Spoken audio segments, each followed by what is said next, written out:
أعوذ بالله من الشيطان الرجيم. بسم الله الرحمن الرحيم. الرحمن علم القرآن خلق الإنسان علمه البيان الشمس والقمر بحسبان والنجم والشجر يسجدان والسماء رفعها ووضع الميزان ألا تطغوا في الميزان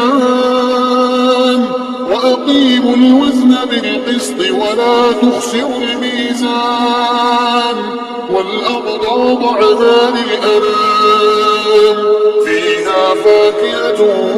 والنخل ذات الأكمام والحب ذو العصف والريحان فبأي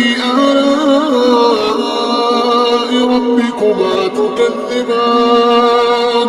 خلق الإنسان من صلصال كالفخار وخلق الجان من مارج من نار فبأي آلاء ربكما تكذبان رب المشرقين ورب المغربين فبأي آلاء ربكما تكذبان مرج البحرين يلتقيان بينهما برزخ لا يبغيان فبأي آلاء ربكما تكذبان يخرج منهما اللؤلؤ والمرجان فبأي آلاء ربكما تكذبان وله الجوار المنشآت في البحر كالأعلام فبأي آلاء ربكما تكذبان كل من عليها فان ويبقى وجه ربك ذو الجلال والإكرام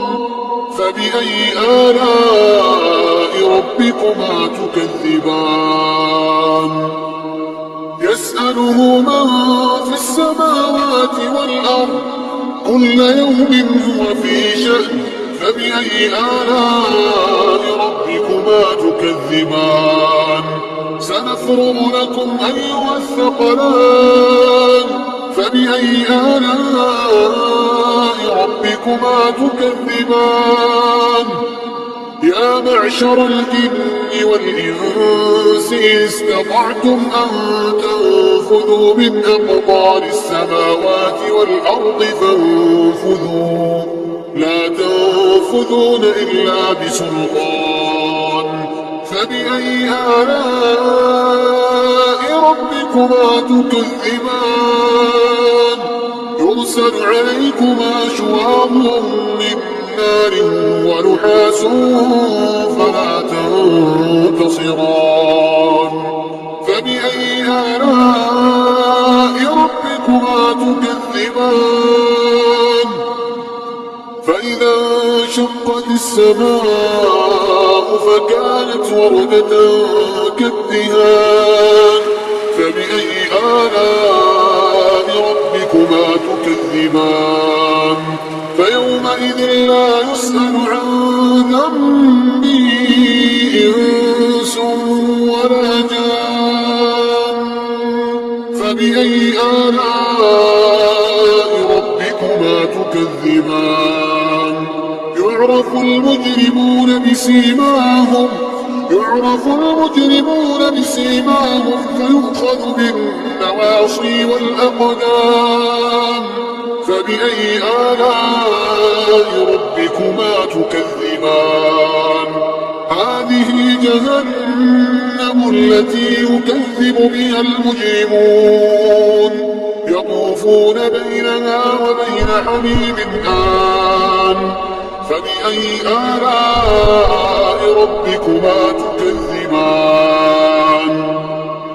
ولمن خاف مقام ربه جنتان فبأي آلاء ربكما تكذبان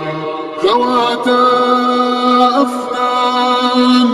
فبأي آلاء ربكما تكذبان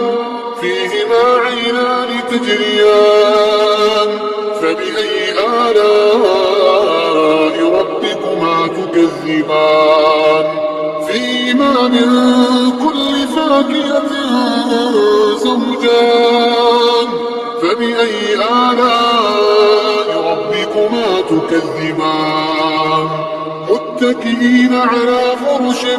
بطائنها من استبرق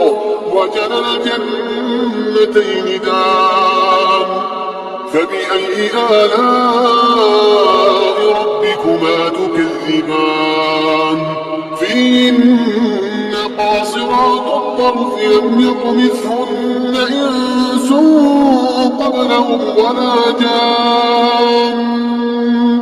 فبأي آلاء ربكما تكذبان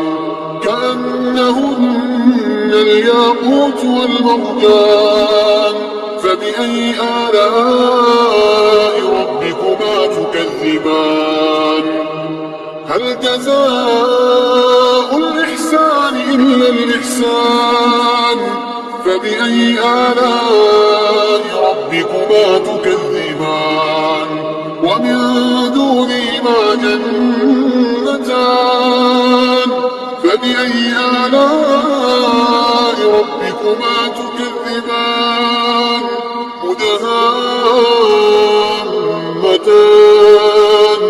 فبأي آلاء ربكما تكذبان فيما عينان نضاختان فبأي آلاء ربكما تكذبان فيهما فاكهة ونخل ورمان